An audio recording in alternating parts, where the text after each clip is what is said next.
पीछे मुड़ के देखते तो हमें लगता है कि हमने किया कैसे, ये मेरी ही जिंदगी है क्या? हाँ ये मेरी जिंदगी है क्या। हम बाद में ऐसे हो गए थे कि हमने आंसू निकालना बंद कर दिया था लाइफ में, मतलब चिढ़ हो गई थी हमें।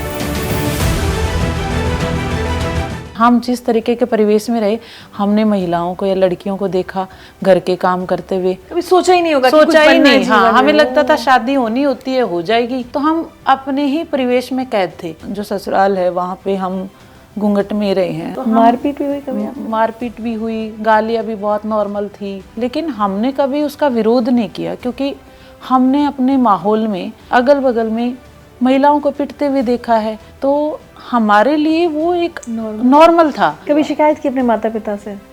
शिकायत की हमने कब, जब हमारी शादी के बाद सारी चीज़ें खराब हो गई तो हमने पापा से यही मांगा था कि आप हमें पढ़ा दो। जो टर्निंग पॉइंट होता है जिसको हम कहते हैं ना कि बस अब इनफ इज इनफ, बहुत हुआ, वो आपकी ज़िंदगी में कब आया और कैसे आया? मैम, इनफ इज इनफ तो बहुत लेट आया, लेकिन जब बेटा आया उसकी वजह से ही मेरा जीवन बदला। वो नहीं आता तो मैं शायद वही करती रहती। हाँ, मैं वही करती रहती, घर पे ही रहती। मतलब शायद ख्याल ही नहीं आता कि मैं कोई तैयारी करूं या घर से बाहर निकलूं या ये घूंघट हटा दूं या ये चुन्नी उतार दूं, नहीं। जब आप एक ऐसी सिचुएशन में होते हैं ना कि आपके पास पैसे नहीं है, तो बाद में तो अपने लिए सूट खरीदना भी आपके लिए एम्पावरमेंट है। क्या बात है? जब आप दुख में होते हो ना, दुख आपका अपना है ना, सुख में सब होते हैं। तो दुख से बाहर आप तभी निकल पाओगे जब आप खुद कोशिश करते हो। नमस्कार, जिंदगी विद रुचा में आज मेरी मेहमान है राजस्थान में डिप्टी एसपी अंजू यादव, और इनकी कहानी आज मैं आपको इसलिए सुनाने जा रही हूँ क्योंकि मेरा ऐसा मानना है कि इनकी कहानी देश की हर लड़की, हर महिला और उनके परिवारों को भी सुननी चाहिए, देखनी चाहिए, क्योंकि इनकी कहानी से सीख मिलती है कि चाहे हालात कैसे भी हों, आर्थिक तंगी हो, किसी लड़की की कम उम्र में शादी हो जाए, बच्चे हों, ससुराल में परेशानियां हों, पति से परेशानी हो, कोई भी स्थिति इतनी बड़ी नहीं होती जो आपको अपने सपने पूरे करने से रोक सके। अंजू, बहुत बहुत स्वागत है आपका जिंदगी विद रुचा में। Thank you ma'am. कभी सोचा था हरियाणा के गांव में पली बढ़ी लड़की जिसके हालात इतने मुश्किल थे घर में, वो कभी डिप्टी एसपी बन जाएगी राजस्थान की? नहीं मैम, सोचना तो दूर है, मतलब कभी दिमाग में ही नहीं आया कभी ख्याल, बहुत सालों तक। और ये तो मतलब स्लोली एक प्रोसेस हुई। जैसे शुरू में हम पढ़ाई वापस से शुरू किए, फिर टीचर बन गए, फिर कुछ सालों टीचर रहे, फिर सडनली किसी के थ्रू पता चला कि एग्ज़ाम होता है, फिर परिस्थितियाँ वैसी बनी, घर से परमिशन ली, फिर एग्ज़ाम दिया, फिर क्वालिफाई हुई और फिर बन गए। मतलब सब एक सपना सा लगता है पीछे मुड़ के देखने पे, सपना लगता है ना? है। और आपकी ज़िंदगी में सबसे, मतलब मुझे लगता है कि आज भी हमारे देश में सबसे बड़ी मुश्किल वहाँ से शुरू होती है जब एक घर में 4 बेटियाँ होती हैं। जी मैम। हर बेटी के लिए मुश्किल है। और आज जी, थोड़ा बताइए कि अपने बचपन के बारे में बताइए। मैम, हम 4 बहनें हैं, हमारे भाई नहीं था। तो मुझे लगता है उस समय का सबसे बड़ा इश्यू, मतलब हम जिस तरीके के परिवेश से आते हैं वहाँ पे केवल घर में लड़कियाँ होती हैं, तो जो मेरी मम्मी है उसी को मतलब बहुत ताने देते थे कि बेटा नहीं है, कौन करेगा इनको, क्यों पढ़ाना है, जल्दी जल्दी इनकी शादियाँ कर दो। तो हम 4 बहनें थे, और पापा की हमारे पहले तो ड्राइवर थे, गाड़ी चलाते थे, और उसके बाद उन्होंने, जब हम 8वीं क्लास में थे तो उन्होंने दुकान खोल ली गाँव में। और साथ में खेती भी करते थे हरियाणा के गांव में। और हमारी पढ़ाई है वो पूरी मतलब 12th क्लास तक गांव के सरकारी स्कूल में हुई। उसके बाद हमसे जो सिटी है वो 17 किलोमीटर के आसपास पड़ता है। कौन सा शहर? नारनौल शहर है। नारनौल, हाँ। तो वहाँ पे कॉलेज था, हमारा एडमिशन भी करवाया था, क्योंकि हम पढ़ाई में अच्छे थे, तो अच्छे परसेंटेज थे हमारे, तो हमारा इजीली अच्छे गवर्नमेंट कॉलेज में एडमिशन हो गया। लेकिन प्रॉब्लम ये थी कि वहाँ आने जाने का साधन नहीं था कुछ भी, और बस वगैरह जो टेम्पो चलते थे उनका मतलब किराया काफ़ी था। मतलब उस टाइम 10 रुपये जाने के और 10 रुपये आने के लगते थे। तो अगर 20 रुपए लग रहे हैं और फिर उसके अलावा भी आप जाओगे तो कुछ तो आपका खर्च भी होगा, तो इतना कोई अफोर्ड नहीं कर सकता था। तो फिर हमारा नाम है वो रेगुलर कॉलेज से कटवा के हमारा डिस्टेंस लर्निंग में करवा दिया गया। क्योंकि 20 रुपए का रोज का खर्चा आपका नहीं हो पाता हाँ, था। Oh my क्योंकि God। और भी बहनें थी, उनका भी खर्चा था आप सबसे बड़ी। हाँ जी। और दूसरा मुझे लगता है एक दूसरा रीजन ये भी था कि सामाजिक रूप से भी मतलब सही नहीं था उस टाइम के हिसाब से कि बस में जाएगी या टेम्पो में जाएगी तो कौन ध्यान रखेगा। गांव में ऐसे ही होता है कि काफी सारी बिगड़ जाएगी, भेजो, मतलब लोग पहले से ही कहने लग जाते हैं। तो इस वजह से फिर हम कॉलेज नहीं गए। फिर हमने केवल एग्जाम देने के लिए हम नारनौल जाते थे और फिर वहीं से हमने बीएड भी हमने वहीं से ही कर लिया। फिर तो मतलब आपने अपने माता पिता के साथ रहते हुए बीएड कर लिया था? नहीं मैम, जब हम बीए लास्ट ईयर में थे तब हमारी शादी हो गई थी। BA final year? हाँ जी। अच्छा। तो चूंकि गांव में थे तो ऐसे ही था माहौल की शादी करनी है। तो पापा ने फिर ये तो देखा नहीं कि मतलब आगे पढ़ाना है। उनसे बोला था कि मतलब आप आगे इसको पढ़ा दोगे क्या, क्योंकि हम पढ़ाई में अच्छे थे, हम हमारे मतलब स्कूल के टॉपर थे। तो जिन मतलब हमारे साथ और भी बहुत सारी लड़कियां थी जो गांव में पढ़ती थी, तो उनके घर वाले थोड़े अच्छी कंडीशन में थे, तो सब लोग मतलब बाहर पढ़ने के लिए चले गए सिटीज में कहीं हॉस्टल में। हम ही वहीं पे थे। तो फिर बीए लास्ट ईयर में मतलब मेरी और मेरे से एक छोटी बहन और थी, हम दोनों की साथ ही शादी कर दी पापा ने। आपने विरोध नहीं किया? नहीं मैम, उस टाइम पे मुझे लगता है कोई समझ भी नहीं थी और हमारे कोई सपने भी नहीं थे और हमारे माइंड में ऐसा कुछ भी नहीं था कि मतलब हमें नौकरी लगना है, कुछ करना। हम जिस तरीके के परिवेश में रहे, हमने महिलाओं को या लड़कियों को देखा घर के काम करते हुए, है ना, बस खेत में जाते हुए, पैसों का काम करते हुए और उसी के साथ पढ़ते हुए। तो हम जब पढ़ते थे तो ऐसा कुछ नहीं था कि स्पेशली कोई पढ़ने का माहौल है, शेड्यूल है, नहीं। वो सेम चीज़ें, घर की रोटियां बना ली, सुबह पोछा लगा लिया, भैंसों का काम कर लिया और फिर बैग लेके स्कूल चले गए, फिर पढ़ के वापस आ गए, फिर वापस से वही काम कर लिया। तो मतलब ऐसा कुछ कभी सोचा ही नहीं होगा, सोचा ही नहीं। हाँ, हमें लगता था शादी होनी होती है, हो जाएगी। और आगे हमारा कुछ था नहीं, क्योंकि हमारे माइंड में ऐसा कुछ, कभी पढ़ने में अच्छे थे। एक्चुअल में हम डिस्टेंस से कॉलेज गए तो हमारा ना तो कोई फ्रेंड बने, हम माहौल में ही नहीं आए, ना हमें कोई गुरुजी मिले या कोई सर मिले जो हमें समझाए कि ये करना है वो करना। तो हम अपने ही परिवेश में कैद थे। ठीक है, हमें अपना घर और अपने आसपास और गांव में जो दुनिया होती है महिलाओं की, लड़कियों की, हमें बस उतना ही पता था कि लड़कियां स्कूल में जाती हैं, फिर काम करती हैं, फिर सो जाती हैं, फिर अगले दिन फिर काम करती हैं, फिर स्कूल जाती हैं और फिर उसके बाद उसकी शादी हो जाती है, वो दूसरे घर चली जाती है। हमें इतना ही समझ थी उस टाइम तक। तो मतलब आपको अपनी शादी से कोई आपत्ति नहीं हुई कि क्या बोले? हाँ नहीं, और हमें लगता है कि हमसे किसी ने पूछा ही नहीं कि शादी करनी है क्या और तुम्हें पसंद है, क्योंकि ना तो हमें लड़का दिखाया गया, ना हमें बताया गया। बस सीधा कोई आए, मतलब लड़के के पेरेंट्स आए और वो गांव में ऐसे होता, कोई प्रोग्राम तो होता नहीं है क्योंकि प्रोग्राम में भी खर्चा लगता है। तो सीधा जैसे आपको एक वो 50 रुपये 100 रुपये दे गए, नारियल दे गए, आपका रिश्ता पक्का। तो हमें तो पता ही नहीं कि रिश्ता किसके साथ हुआ है, कुछ आइडिया ही नहीं था। पापा ने भी बस जस्ट इतना कि लड़का देखा और कर दिया। बहुत ज़्यादा मतलब ऐसे बताया कि भाई 21 साल की बात है? हाँ जी, ये 2000 हमारी 9 में शादी हुई।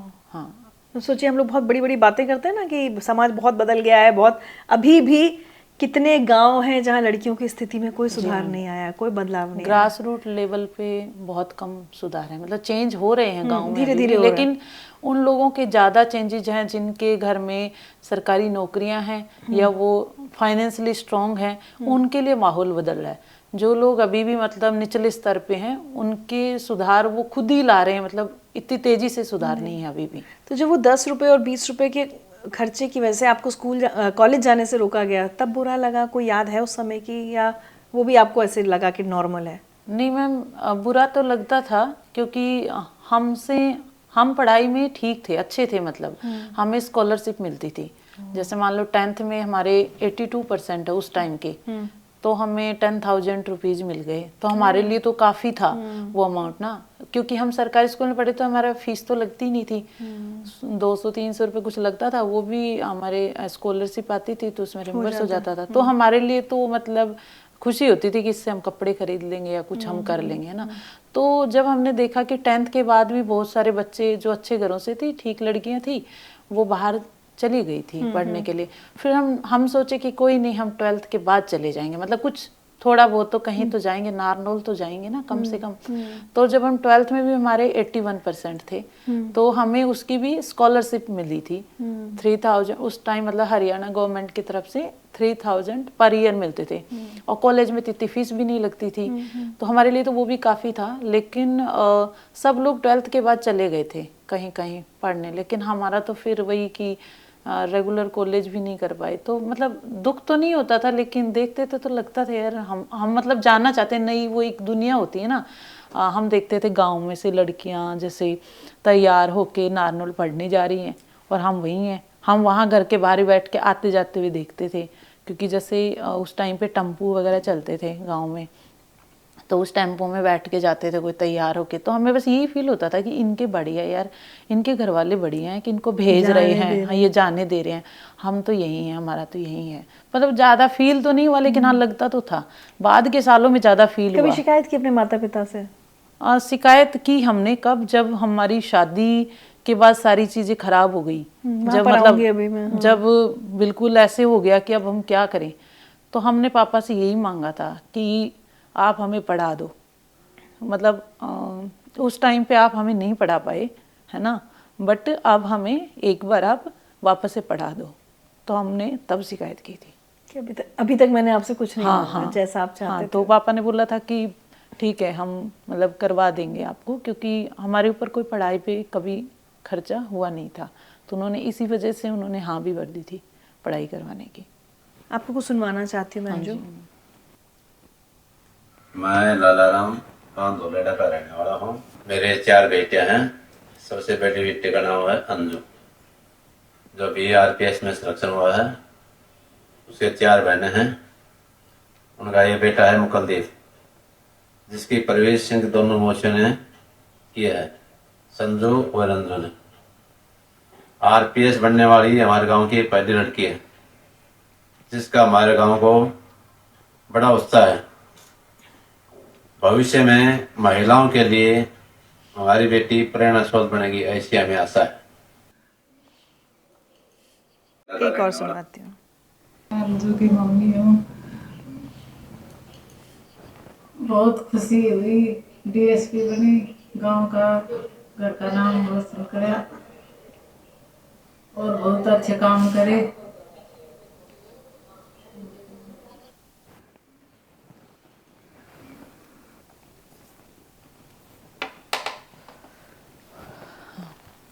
जब कोई लड़की कुछ कर लेती है तब माता पिता को भी फक्र होता है, और जैसे आपके पिताजी कह रहे हैं गांव में भी सबको प्रेरणा जी। लेकिन वो उस लड़की के लिए वो राह कितनी मुश्किल होती है ना अंजू। तब तो समाज ताने देता है। बिल्कुल। और मुझे लगता है हमारे माता पिता भी कई बार उस समाज के उस ताने के में आ जाते हैं, उसके इन्फ्लुएंस में। आपके साथ ही हुआ?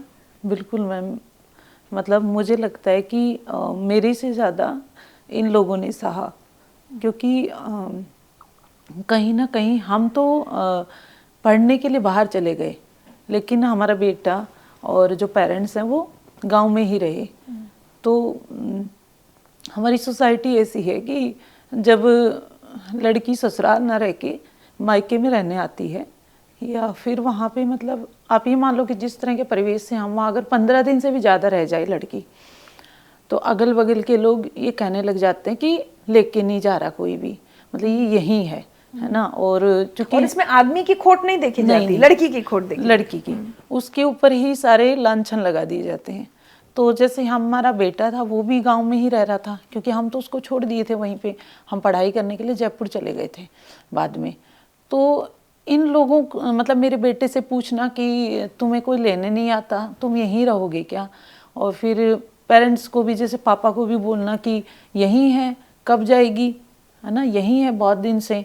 तो फिर पापा बोलते कि भैया अब वो थोड़ी तैयारी करेगी, है ना, तो तैयारी कराने की क्या ज़रूरत है, उसका अच्छे तो हैं ससुराल वाले, क्योंकि सबके लिए तो ससुराल वाले अच्छे होते हैं ना, उनको दूसरों के घर की अंदर का कुछ नहीं पता होता। और एक्चुअल में हम लोगों ने कभी किसी को बताया भी नहीं कि हमारी ये समस्या है, क्योंकि हमें ऐसा लगता था कि पहली बात तो हमें इतना साहस ही नहीं था। जिस तरीके के माहौल में रहते थे हम, तो जो ससुराल है वहाँ पे हम घूंघट में रहे हैं, है ना, तो हम एक ऐसी लड़की थी कि जैसे हमारे साइड में तो लड़कियां सर पे चुन्नी ही रखती हैं, मतलब हम चुन्नी ही रखते थे। हम सर्विस में लगे तब भी हमारी चुन्नी हटी है, मतलब हम पूरे टाइम सूट ही पहनते थे। हमें पजामा टी शर्ट भी नहीं पहना हमने कभी, है ना। तो उस तरीके के माहौल में तो वो लड़की को ही घेर लेते हैं कि इसने ही कुछ किया होगा, है ना, इसको ही नौकरी चाहिए, इसको ही कुछ चाहिए, अगले तो इतने अच्छे हैं, यही नहीं रहना चाहती होगी, यही परेशान कर रही होगी। क्योंकि सच आप बता नहीं सकते किसी को, क्योंकि सच बताते हो तो फिर मजाक बनता है, और सॉल्यूशन कुछ उसका हमारे पास था नहीं उस टाइम पे। जो हमें समझ में आया, हमें यही लगा कि हम तैयारी कर लेते हैं बस। अभी फिर थोड़ा वापस चलती हूँ, आपकी शादी हुई, आप कह रही है सच नहीं बताया किसी को, क्या था वो सच शादी के बाद का? सच मैम ये था कि जब शादी हुई तो बताया गया कि लड़का सर्विस में है, पढ़ा लिखा है, अच्छी फैमिली है ना। लेकिन बात ये नहीं है कि कोई हमें गवर्नमेंट सर्विस वाला चाहिए या कोई, मतलब बात ये है कि वो अपनी जिम्मेदारियां निभा सके। अब आप शादी करके लाए हो और आपके एक बच्चा हो गया तो आपको इस कैपेबल तो हो कि आप उनको पालन पोषण कर पाए। तो बाद में धीरे धीरे 2009 में शादी हुई, तो हम बीए में थे और हम छोटे भी थे, क्योंकि हमने बाहर की दुनिया देखी ही नहीं थी। तो हमारे लिए तो ऐसे था कि एक गांव से दूसरे गांव में चले गए, है ना। हम इतने समझदार नहीं थे कि हमें ये पता चले कि कोई गवर्नमेंट सर्विस वाला कैसा होता है, उसकी पे रिसीट कुछ आती है या कुछ होता है, हमें कोई आइडिया नहीं था। हम जयपुर शहर में भी कभी नहीं गए हुए थे, तो हमें ये बताया कि भाई जयपुर में सर्विस करता है, तो हमें लगा ठीक है। तो क्या हुआ कि धीरे धीरे शादी के बाद हम तो घर गृहस्थी में ही उलझ गए। हम अपना डेली वही काम करने लगे गांव में। वो खुद जयपुर रहने का बोले कि मैं जयपुर रहूंगा और तुम गांव में रहो। तो हम अपने सास ससुर के साथ गांव में रहते। तो सुबह वही 4 बजे उठ जाना, भैंसों का काम करना और फिर अपने खेत में चले जाना, फिर आके रोटियां बनाना, खाना खाना और फिर सो जाना थोड़ी देर, और उठ के फिर बर्तन साफ कर लो, फिर खेत। तो हमारी जिंदगी उसी के चारों तरफ घूम रही थी। ये कौन सा गांव था आपका राजस्थान? ये गंडाड़ा है गांव का नाम, जो भैर रोड के पास है। तो हम इस तरह का जीवन जी रहे थे। तो फिर सडनली हमने उसके बाद मतलब बीएड भी कर लिया। बीए के बाद वहाँ पे भी आर्थिक हालात मतलब हमें तो जो कुछ भी हमारे पास था, हमें तो हमारे पेरेंट्स का ही दिया हुआ था। हम अपने पेरेंट्स से लेके जाते थे जो कुछ भी हमारे पास, जैसे मान लो सूट वगैरह, सूट ही पहनते थे। एक्चुअल में उस टाइम तक हम ऐसे थे नहीं कि हमारे कोई ख्वाब थे या हमें बहुत सारे कपड़े चाहिए, कुछ ही नहीं। जैसे घर में थे वैसे ही अगले घर में चले गए, अपने घर से ही सूट वगैरह साड़ी जो भी पहननी होती थी वहीं से लेके जाते थे। तो हमारा कोई खर्चा था ही नहीं, क्योंकि हम घर से बाहर ही कदम नहीं रख रहे, तो 2 रुपए का भी खर्चा नहीं था। तो हमें पैसों की जरूरत कभी थी नहीं। लेकिन धीरे धीरे जैसे जैसे साल बढ़े, 9, 10, 11, 12 ऐसे पति आते थे मिलने? हाँ, गांव में आते थे, ससुराल में जहाँ पे। तो धीरे धीरे जैसे समय बीतता गया, हमें उनका मतलब कुछ अजीब अजीब सा लगने लगा कि ये कहाँ नौकरी करता है, या फिर मतलब जैसे कि बताया कि भाई मेडिकल में सर्विस करता है, मतलब हॉस्पिटल में। बट वो हॉस्पिटल जैसा कुछ लगता नहीं था। भाई कोई बात तो करे ना, हॉस्पिटल में अगर सर्विस करता है वैसा।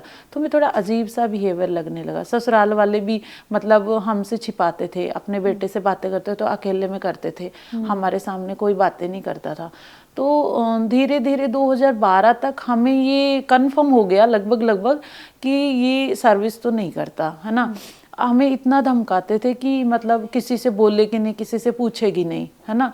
तो जब बोलना और पूछना ही नहीं है तो हमें पता कैसे चलेगा कि भाई करता का क्या है, कहाँ जाता है। फ़ोन हमारे पास था नहीं, बस में हम बैठे नहीं थे कभी।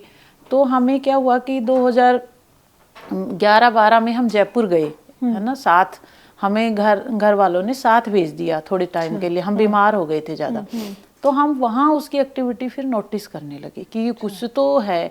तो फिर हमें बोलता कि कुछ मतलब हम बोलते कि हमें भी अपने मतलब वहाँ दिखा के लाओ। हाँ, तो बोलते कि तुम्हें जो चाहिए तुम्हें मिल रहा है, तुम आराम से चुप रहो, नहीं ज़्यादा बोलोगी तो अपने घर चली जाओ, है ना। इस तरीके से तो हम मारपीट भी हुई, गालियाँ भी बहुत नॉर्मल थी, टॉर्चर मतलब वो तो सब जो हमारे गाँव में होता है वो नॉर्मल था। लेकिन हमने कभी उसका विरोध नहीं किया, क्योंकि हमने अपने माहौल में, अपने घर में, अगल बगल में महिलाओं को पिटते हुए देखा है ना। हमने गालियाँ सुनी हैं, तो हमारे लिए वो एक नॉर्मल था। एक्चुअल में हमें बहुत सालों बाद समझ में आया कि वो नॉर्मल नहीं था, है ना। क्योंकि हम उस घर से अगले घर में कभी गए नहीं, अड़ोस पड़ोस में कहीं जाते ही नहीं थे। अपने मायके में थे तो वैसे अलाउ नहीं होता किसी के घर जाना, है ना। और जब शादी होगी तो शादी के बाद तो बिल्कुल ही अलाउ नहीं होता। तो अपने घर में काम करो और आराम से रहो। तो उस तरीके के माहौल में आपको कुछ पता नहीं चलता। फिर 2012 में हमारा बेटा हुआ, तब हमारे लिए अलग सिचुएशन हो गई, क्योंकि तब हमें ये पता चला कि ये कोई सर्विस नहीं करता, ये कोई ऐसे ही इलीगल एक्टिविटीज़ में शामिल है, वहाँ से कोई पैसा कमाता है। ठीक है, तो हम पता कर नहीं पाए क्योंकि हमारे पास कुछ ऐसे संसाधन नहीं थे, ना हमारे पास कोई लोग टच में थे हम, पर हमें इधर उधर से सुन के थोड़ा थोड़ा पता लग गया था। तो हमें उस टाइम तक ये समझ में आ गया था 2012 तक कि हमें कोई नहीं रखने वाला, और हमारा बेटा जब इस दुनिया में आया है उसको हमें ही पालना पड़ेगा। ठीक है, हम मतलब उनका तो ऐसा था, कुछ भी कह दो तो ये बोल देना जाओ अपने घर, रह जाओ उधर जाके। ज्यादा तुम्हें ज्यादा बातें आती हैं तो रहो ना अपने घर, तुम्हें कौन बुलाता है इधर। तो ये तो नॉर्मल चल ही रहा था, बट मतलब रिस्पेक्ट तो कहीं थी ही नहीं, दूर दूर तक रिस्पेक्ट तो पता ही नहीं क्या वर्ड है, ये तो बहुत बाद में समझ में आया। तो अंजू, फिर वो एक जो टर्निंग पॉइंट होता है जिसको हम कहते हैं ना कि बस अब इनफ इज इनफ, बहुत हुआ, वो आपकी ज़िंदगी में कब आया और कैसे आया? मैम, इनफ इज इनफ तो बहुत लेट आया, लेकिन एक जो टर्निंग पॉइंट कह सकते हैं ना, वो मेरे बेटे का जब जन्म हुआ ना, वो टर्निंग पॉइंट था।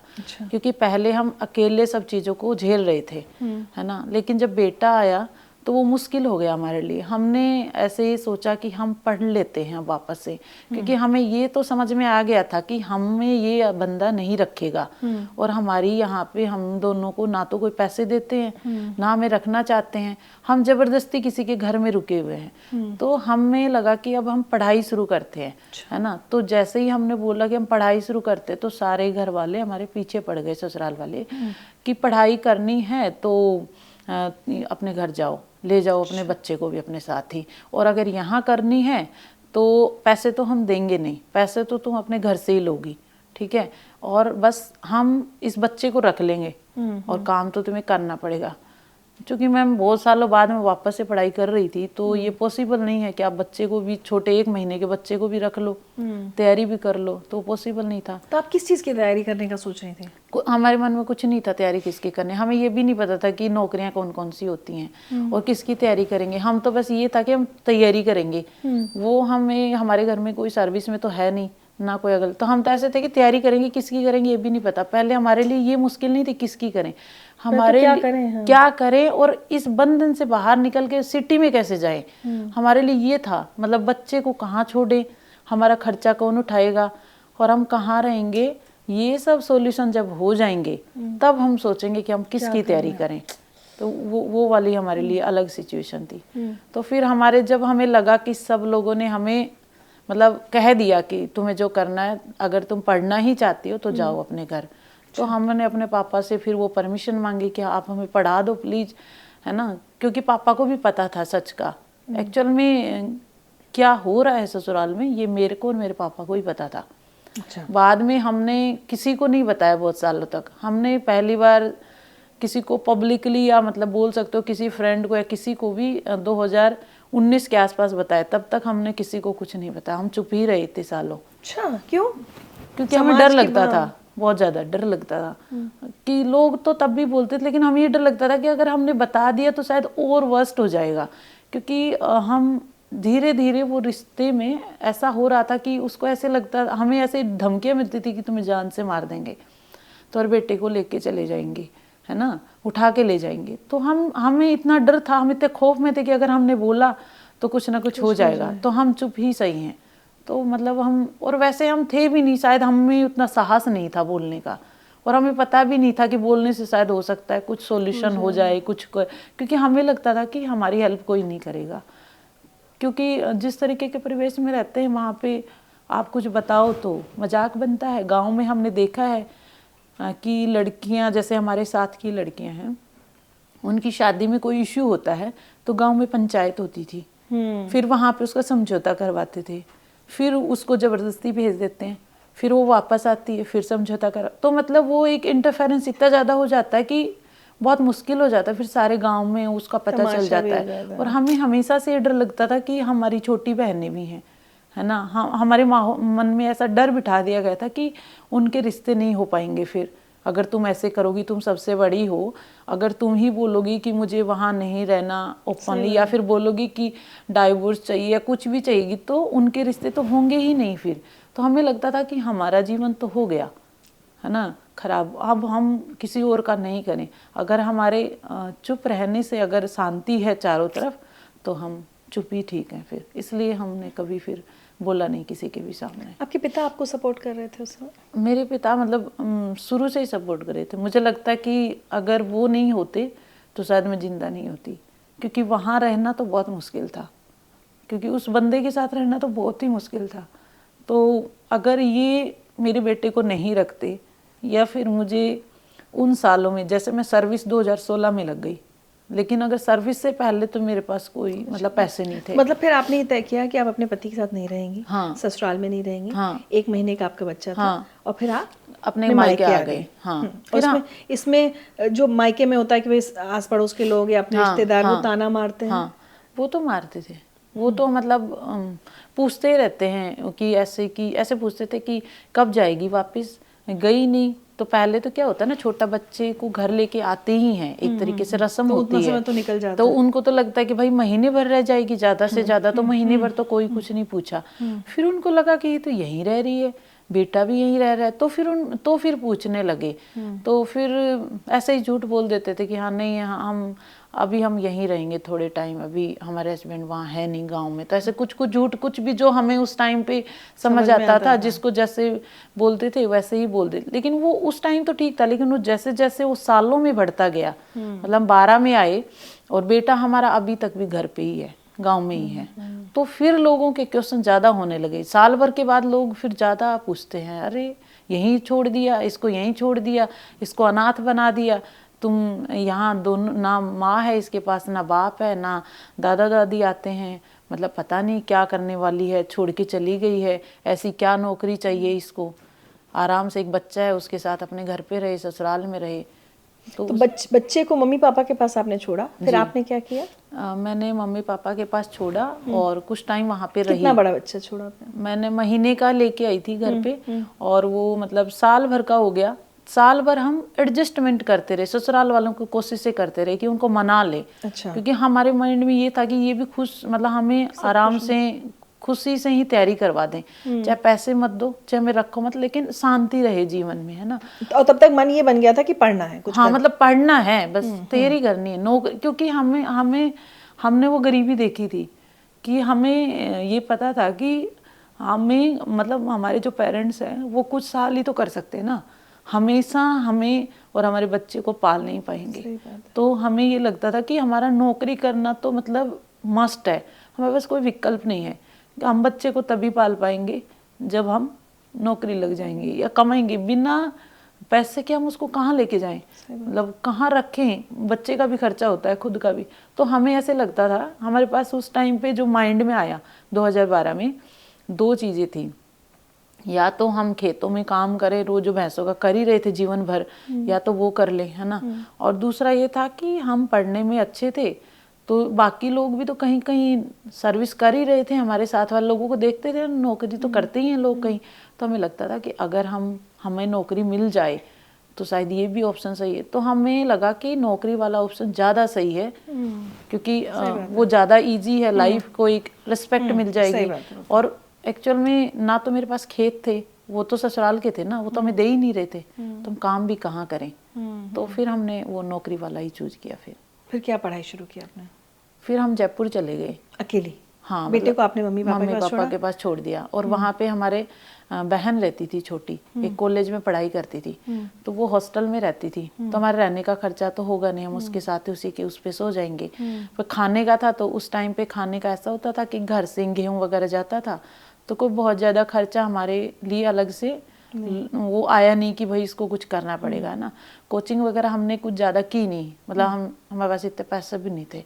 तो हम बस जयपुर चले गए। फिर हम जयपुर जाके हम पता ही नहीं, क्योंकि हम पढ़े हैं हरियाणा में और हम तैयारी कहाँ करना चाहते हैं, राजस्थान में, क्योंकि हमारे डॉक्यूमेंट राजस्थान के बन गए थे। हमें ये भी नहीं पता था कि बनवाने नहीं चाहिए सडनली। हम हरियाणा में थे हमेशा से, तो वहीं की पढ़ाई की थी, तो वहाँ शायद हमारे लिए इजी था ज़्यादा। लेकिन हमारी शादी के जस्ट बाद ही सारे डॉक्यूमेंट राजस्थान के बना दिए। तो हम राजस्थान के, हाँ तो हम राजस्थान के निवासी हो गए। तो हमें लगा कि अब हम राजस्थान में ज़्यादा इजी हैं, ठीक है। लेकिन पढ़ाई हरियाणा और राजस्थान में बहुत डिफरेंस है, क्योंकि राजस्थान का खुद का बहुत वास्ट सिलेबस है, मतलब खुद का कल्चर और वो। तो फिर हम वहाँ जाके रहने लगे अपनी बहन के साथ। तो हॉस्टल में और लड़कियाँ रहती थी, तो उनसे पूछते थे कि तुम किसकी तैयारी करती हो, तो कोई टीचर की, क्योंकि टीचर की लड़कियाँ ज़्यादा करती थी उस टाइम, एक ट्रेंड था कहीं ना कहीं। और हमारे पास टीचर्स के लिए ना मैं आपको बताती हूँ, एक सोच होती है समाज की, हाँ। कि हाँ सुबह जाएगी दोपहर तक आ जाएगी तो घर का काम भी कर लेगी, इसलिए लोगों को लगता है कि टीचर बन जाए लड़की तो घर भी चल जाता है। हाँ। तो हॉस्टल में लड़कियों से पूछा थोड़ा थोड़ा कि किसकी तैयारी करते हो, बीएड कर लो। हाँ नहीं, बीएड हमने कर लिया था। अच्छा, शादी के बाद हमने रेगुलर, क्योंकि हमारे फीस तो हमारी लगी नहीं, तो करवा दिया। दिक्कत तो पैसे की थी ना, जहाँ पैसा लगता वहाँ नहीं पढ़ाना चाहते, जहाँ फ्री में है तो कॉलेज तो जाना नहीं पड़ता था, पेपर दे के आ गए, पास हो गए। अच्छा, बीएड कर लिया था। तो बीएड हमने कर लिया था। फिर हम ऐसे ही किसी से पूछते, किताब में पूछी कौन सी पढ़े, तो हमारे लिए जो सब उस टाइम जो वैकेंसी आई हुई थी वही हमने उसी के लिए तैयारी करने। पर राजस्थान का इतना सिलेबस है कि हमें समझ ही नहीं आया, मतलब 5-6 महीने तो हमें ये समझ में नहीं आया कि हम पढ़े किधर से, क्योंकि वो हमने हरियाणा में है, जैसे हरियाणा में डिस्ट्रिक्ट है 8-10 थे उस टाइम पे, और वहाँ 33 थे, 33। तो वो मतलब नाम याद करना और इतना, पर हमें मतलब इतना मुश्किल इसलिए नहीं लगा क्योंकि हमारे पास शायद कोई विकल्प नहीं था। तो ये आपने तैयारी राजस्थान एडमिनिस्ट्रेटिव सर्विसेज की शुरू की थी, आरएएस नहीं, की? ये टीचर की थी। अच्छा, टीचर की। हाँ, टीचर की तैयारी, एंट्रेंस के लिए। हाँ, आरएस तो हमने कोई लेना देना ही नहीं था। अच्छा, ठीक हमने है, तब अभी वो छोड़ देते हैं, ठीक है। तो ये टीचर की चल रही है। टीचर की तैयारी की, और फिर हम 2016 में मेरी सर्विस लग गई। अच्छा। ठीक है, तो हम लगातार मतलब हम पढ़ते रहते थे, फिर धीरे धीरे हमें जैसे जैसे टाइम बढ़ा हमें समझ में आने लगा कि ये पढ़ना होता, वो पढ़ना होता। कहाँ टीचर की नौकरी लगी? सबसे पहले जो हमारी सर्विस थी ना, मतलब हालांकि हमारा सिलेक्शन तो राजस्थान में हो गया था, लेकिन जिस में सिलेक्शन हुआ वो सर्विस मतलब वहाँ पे कोर्ट केस था उस पे, तो मतलब उसकी ज्वाइनिंग नहीं आई। तो जो हमारी पहली ज्वाइनिंग है वो आई थी जवाहर नवोदय विद्यालय मध्य प्रदेश भिंड में। अच्छा। तो चूंकि हम तो बेरोजगार थे, तो इधर है हमारा इलाका। हाँ हाँ, तो फिर हम उसी का क्वालिफाई हो गया था हमारा, तो हमारी पहली पोस्टिंग भिंड में हुई, तो हम वहाँ चले गए फिर। अच्छा। तो हम अकेले वहाँ जाके फिर सर्विस करने लगे, क्योंकि बेटा तो छोटा ही था और उसको घर वालों की आदत भी हो गई थी, और हम अकेले कैसे पालते उसको, क्योंकि वो रेजिडेंशियल स्कूल होते हैं। एक माँ के लिए अंजू कितना मुश्किल होता है, क्योंकि क्या होता है, दो तरह से माँ कई बार ना दो तरफ से मारी जाती है। एक तो अपनी गिल्ट, अपना बच्चे से प्यार तो है ही, ममता है, लेकिन मजबूरी में अपने आप को दूर रखा हुआ है। और दूसरा समाज की बात है, कैसी माँ है ये, तो कलयुगी माँ है, बच्चे को छोड़ के चली गई। बिल्कुल, ये दो उसमें ना पार्टों में पिसती है माँ। आपके साथ भी हुआ? बिल्कुल मैम, मेरे को लगता है कि मतलब नौकरी पाने के लिए या अपना जीवन चलाने के लिए मैंने अपने बेटे का बचपन देखा ही नहीं। मुझे फील होता है, मतलब अब तो फिर भी कम, मतलब अब मैंने उसको अपने आप को थोड़ा स्ट्रॉन्ग बना लिया है। पहले तो हम रोते ही रहते थे कि मतलब हमने उसको देखा ही नहीं। मतलब हम जब घर छोड़ के गए तो उसके बाद हम घर बहुत मतलब साल में वापस आते थे। ओह माय गॉड, है ना। और हम अपने बेटे के बर्थडे पे भी कभी नहीं आए, क्योंकि हमें ऐसा लगता था कि हमारा पढ़ना ज़रूरी है ना, सब कुछ पीछे है अब। क्योंकि हमें ऐसे फील होता था कि हम उसका बर्थडे तभी मना पाएंगे जब हमारे पास पैसे होंगे, है ना। तो हम क्या बर्थडे मनाएं, है ना। तो हम मतलब नहीं आते थे घर पे, हम सर्विस लगने के बाद ही फिर घर पे आए। कभी बच्चे ने शिकायत नहीं की? बच्चा तो नहीं समझता ये सब। नहीं, उसने तो नहीं की कभी शिकायत। वो तो मिलने क्यों नहीं आती हो? नहीं, उस एक्चुअल में वो ढल गया, पेरेंट्स ने ही रखा उसको बचपन से, तो वही उसके पेरेंट्स बन गए, है ना। और उसको मतलब मेरे पेरेंट्स थे, मतलब उनकी तो मैं बहुत शुक्रगुजार हूँ कि वो नहीं होते तो शायद हम क्या ही करते। उन्होंने उसको समझा के रखा कि मम्मी तैयारी करती है ना। तो उसने शायद कभी शिकायत नहीं की, बेटे ने तो कभी नहीं की। मतलब मुझे लगता है कि उसकी वजह से ही मेरा जीवन बदला। वो नहीं आता तो मैं शायद वही करती रहती। हाँ, मैं वही करती रहती, घर पे ही रहती। मतलब शायद ख्याल ही नहीं आता कि मैं कोई तैयारी करूं या घर से बाहर निकलूं या ये घूंघट हटा दूं या ये चुन्नी उतार दूं। नहीं, वो शायद पॉसिबल नहीं था उसके बिना। कुछ सुनाते हैं जी। मेरा नाम कुलदीप है, मैं अंजू यादव का बेटा हूँ। मुझे मेरी मम्मी पे बहुत ज़्यादा गर्व है कि वह आज इस मुकाम पर पहुँच चुकी है। इस मुकाम पर पहुँचने के लिए मेरी मम्मी ने बहुत ज़्यादा मेहनत की है। एक बेटे के लिए भी अपनी माँ से दूर रहना बहुत ही ज़्यादा चैलेंजिंग होता है, लेकिन मेरे नाना नानी और मेरी मौसी ने मुझे प्यार दिया और मुझे मेरी मम्मी की कमी कभी महसूस नहीं होने दी। अंत में मैं यही कहना चाहता हूँ कि मैं अपनी मम्मी से बड़ा कुछ बनकर दिखाऊंगा और मेरी मम्मी का नाम रोशन करूंगा। Thank you. Thank you.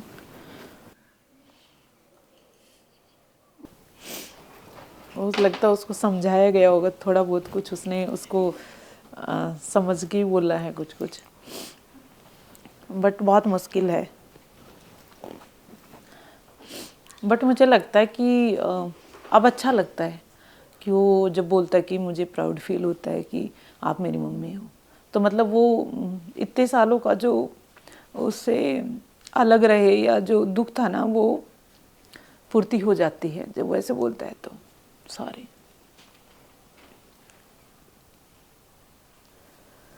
कभी उससे आप ये बात करती हैं कि बेटा तुम्हारा बचपन ऐसा रहा या मैं तुम्हारे पास नहीं थी? कभी इस तरह से एक जिसको कहते हैं ना हार्ट टू हार्ट कॉन्वर्सेशन, कि उसके मन में कहीं कोई शिकायत ना रह जाए, कभी ये किया आपने उसके साथ? नहीं, मुझे लगता है कि उसको शिकायत नहीं है, कभी उसके बिहेवियर से ऐसा लगता नहीं है। पहले तो मुझ में हिम्मत नहीं थी इतनी कि मैं पूछूं, क्योंकि उससे मैं पूछूं उससे पहले तो मैं इमोशनल हो जाऊंगी और वो सब फिर याद आ जाता है। तो हमने तो उससे कभी नहीं पूछा, लेकिन हमें उसके बिहेवियर को देख के कभी नहीं लगा कि उसको कोई शिकायत है। क्योंकि अब जैसे हम अभी इस बार वाले बर्थडे पे भी नहीं जा पाए अभी रिसेंटली, क्योंकि वहाँ पे हमारी ड्यूटी लग गई थी। तो वो हमेशा से जैसे बर्थडे पे आने के लिए हम रेडी होते, फिर कुछ ना कुछ हो जाता, तो फिर बोलता था कि अरे नहीं आप आराम से रहो उधर, हम अपने नाना नानी और मौसी के साथ बर्थडे मनाएंगे आराम से, है ना। तो आई थिंक वो एडजस्ट हो गया उस माहौल में। उसको हमेशा से समझाया गया, पहले तो ये कि मम्मी तैयारी करती है, फिर ये कि नौकरी लग गई, है ना, तो और फिर ये कि अब आरएस की तैयारी करती है, तो और फिर जब सिलेक्शन हो गया तो ट्रेनिंग हार्ड है, तो ट्रेनिंग में छुट्टियां नहीं मिलती। तो मतलब वो मुझे लगता है मेरे से ज़्यादा एडजस्ट तो उसने कर लिया अपने आप को घर वालों के साथ। वाह, ये भी बड़ी एक ब्लेसिंग है कि बच्चा इतनी बात समझता है। ये तैयारी के समय अब जब ससुराल का भी साथ नहीं है और माता पिता का इतना साथ है कि बच्चे को संभाल रहे हैं, लेकिन आप कोई पैसे वाले घर से नहीं थी, किस किस तरह की फाइनेंशियल प्रॉब्लम्स आपने देखी? आर्थिक हालात कैसे हो गए अंजू? आर्थिक हालात में जब हम 2016 में सर्विस लगे उससे पहले खराब थे। सर्विस लगने के बाद तो हमारे पास एक बेसिक इनकम आने लगी, फिर हमारी सिचुएशन सुधरती गई। 2016 से पहले तो मतलब ऐसे थे कि जब हमें जो मिलता था हम वही खा लेते थे, मतलब जो बहन बनाती थी वही खाते थे। मतलब उन 3-4 सालों में हमने शायद ही कहीं पैसे खर्च किए हों, हमारे पास थे ही नहीं। और जब हम सर्विस लगे थे तो हमारे पास 2 सूट थे बस और एक जोड़ी चप्पल थी बस। जब टीचर की नौकरी लगे थे, और हमने उन 3 सालों में मतलब कहीं, मतलब हमें पता ही नहीं बाहर की दुनिया कैसी होती है। हमने अपना रूम, अपनी किताबें, बस हमें कोई मतलब नहीं है कि कौन कहाँ जा रहा है, कौन क्या कर रहा है।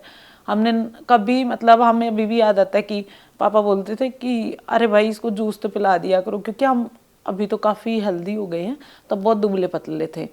तो बोलते थे कि इसको पिला दिया करो जूस वूस कुछ, तो हम बोलते थे नहीं नहीं हम नहीं पियेंगे, हम जब सर्विस लग जाएंगे तब हम अपने पैसों से ही करेंगे जो कुछ करेंगे।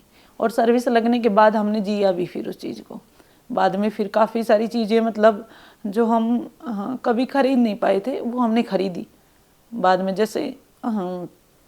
जैसे जब आप एक ऐसी सिचुएशन में होते हैं ना कि आपके पास पैसे नहीं है, तो बाद में तो अपने लिए सूट खरीदना भी आपके लिए एम्पावरमेंट है। क्या बात है ना, मतलब आप अपने लिए कुछ खरीद पा रहे हो, वो मतलब हमारे लिए वो अलग ही फीलिंग है। जैसे अभी भी हमें बहुत अलग फील होता है, क्योंकि वो औरों के लिए नॉर्मल है लेकिन हमारे लिए बहुत बड़ी अचीवमेंट है। मतलब हमें याद है कि हम सर्विस लग गए, फिर काफ़ी सालों, मतलब 4-5 साल बाद हम स्टेबल हो गए। मतलब इतना सेंट्रल सर्विसेज में अच्छी पे स्केल होता है, तो मतलब सही। तो हम जिन ब्रांड्स के नाम हमने बहुत सालों बाद सुने थे, उनमें जाके अपने लिए एक सूट खरीदना भी हमें ऐसा लगता था कि हमने बहुत बड़ी अचीवमेंट कर ली है। मतलब हम, और जैसे हमारे लिए कपड़े पहनना भी, हमने जीन्स कभी नहीं पहनी थी, तो हम सर्विस लग गए तो दिल्ली आए तो हम लोगों को देखते थे कि वो जीन्स पहन, तो हमें परमिशन हमने घर से ली थी, हमें तो नहीं अलाउ था इतना। तो जब हम अपने लिए कपड़े खरीदे तो हम लगता था भाई हमारा तो एम्पावरमेंट हो गया, हमें तो यही चाहिए था, मतलब क्योंकि उतना और कोई बड़े सपने हमारे थे नहीं। हमारे लिए ये था कि हम अपनी बेसिक आवश्यकताएं पूरी कर लें। हम अपने बेटे को आराम से मतलब अब कपड़े ला के दे सकते, क्योंकि जब हमारे पास पैसे नहीं थे तो हम कपड़े भी नहीं लाते थे, हमारे पास है ही नहीं तो हम कहाँ से ला के देना, कि हम अपने पेरेंट्स से ही पैसे मांगे फिर उसको कुछ ला के दे, वो तो कोई मतलब नहीं है, और वो भी हमें कहाँ से ला के देंगे, उनके पास बहुत जिम्मेदारियाँ थी। तो बाद में तो हमें मतलब छोटी छोटी चीज़ों में हमने जीना सीख लिया फिर। क्या बात है, वाह। सोचिए, हम लोग कई बार नहीं सोचते कि किसी लड़की के लिए अपने पैसों से एक सूट खरीदना या एक साड़ी खरीदना कितना बड़ा एक विमेन एम्पावरमेंट का या उसका अपने एम्पावरमेंट का एक इतना बड़ा मैसेज हो सकता है। उफ। अच्छा, अब टीचर की नौकरी लग गई, ठीक है, जैसे आपने कहा पे स्केल अच्छा होता है, जी जी। आप उसमें सुखी रह सकती थी कि अब हो गया, मैंने तो अपना सपना पूरा कर लिया। फिर ये राजस्थान एडमिनिस्ट्रेटिव सर्विसेज का आपके दिमाग में कैसे आई ये बात कि मुझे ये कर सकती हूँ?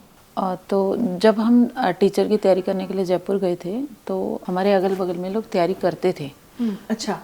तो बट हमने बस RS नाम सुना, फिर हमने उसको इग्नोर कर दिया, क्योंकि हमें तो उस टाइम पे नौकरी चाहिए थी, हमें वो लग गई, मतलब हमने किसी से पूछा ही नहीं कि टीचर के अलावा भी कोई नौकरी होती है क्या, क्योंकि हमारा तो वही तक स्कोप था, है ना। तो फिर हमने किसी से पूछा नहीं, हम सर्विस लग गए और हम अपनी सर्विस में चले गए।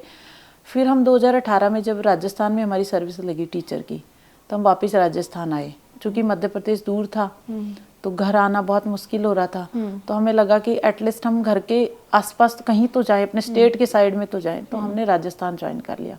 तो जब हम राजस्थान आए तो वही RS के एग्जाम निकलते थे, लोग सेम वही तैयारी करते थे, है ना। तो ऐसे ही हमारे गांव के ही हैं एक महेंद्र जी, तो वो तैयारी करते थे, तो वो जयपुर आए हुए थे तैयारी करने के लिए, और हम अपने स्कूल में पढ़ाते थे आराम से, है ना।